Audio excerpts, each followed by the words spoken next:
कि HDFC bank 8 सत्र में जितना ये शेयर चला था उतना सिर्फ 2 सत्र में सारी की सारी तेजी एचडीएफसी बैंक ने गंवाई है। और डिम्पी, आप तो बार बार कहते हैं कि बाजार देखिए जाता सीढ़ियों से ऊपर है और आता लिफ्ट से नीचे है। वो थियरी आज ना एचडीएफसी बैंक के शेयर में दिख रही है। आपसे इस पर दलजीत सर जानना चाहेंगे कि जो नेट इंटरेस्ट मार्जिन में जो 0.3% की जो कमी की आशंका जताई है, एसेट क्वालिटी को लेकर भी कुछ मैनेजमेंट ने कंसर्न जाहिर किए हैं और निवेशक ना इंतजार कर रहे थे कि कब ये शेयर चलना शुरू हो। और चलने के साथ ही एक बुरी खबर, कितने नेगेटिव आप देख रहे हैं और ये आज की बिकवाली थम जाएगी या फिर थोड़ी सी मुश्किलें भी और गहराएंगी यहां से? हम लोग स्टॉक स्पेसिफिक बात नहीं करते हैं क्योंकि कंप्लायंस रिक्वायरमेंट फंड के हिसाब से होती है।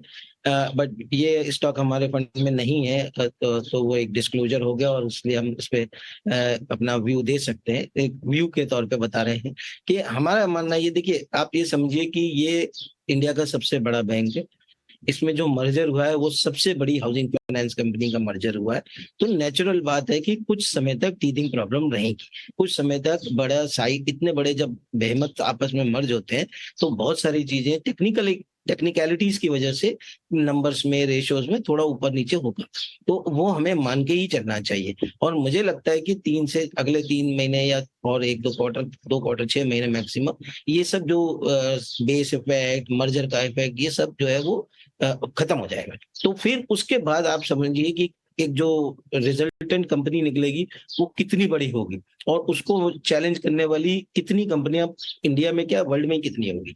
तो ये मान के अगर आप व्यू लेंगे कि 1-2 साल का व्यू लेकर के चलेंगे, तो मुझे लगता है कि ये इस तरीके की जो मिस प्राइसिंग होती है, जब इस तरीके की नेगेटिव न्यूज फ्लो होता है स्टॉक में, तो वो एक अपॉर्चुनिटी क्रिएट करता है। बहुत सारे लोग इसमें आपको बोलेंगे कि ये एचडीएफसी बैंक वैसा ही हो गया जैसा आईटीसी था कुछ समय पहले। नो, बिल्कुल चलता ही नहीं था, 2-3 साल लगातार नहीं चला, सबको वैल्यू दिखती थी बट कोई लेता नहीं था, और जिन्होंने लिया फिर उनको उसका पूरा पेशेंस का बेनिफिट मिला। तो आई थिंक वो यहाँ पर भी वही अप्रोच होनी चाहिए कि अगर आपको जो है लॉन्ग टर्म व्यू है, आप पेशेंस रख सकते हैं, तो company wise, quality wise, management quality, everything कोई इशू है ही नहीं।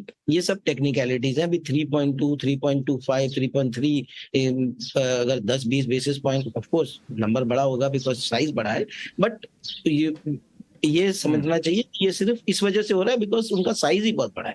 तो ना कि कोई कंपनी गलत काम कर रही है, कुछ उनमें कोई प्रॉब्लम हो रही है। ठीक है तो सर, इसको अपॉर्चुनिटी के तौर पे देखिए। परफेक्ट। तो धैर्य बना के रखिए, अवसर के तौर पर देखिए आज की गिरावट को।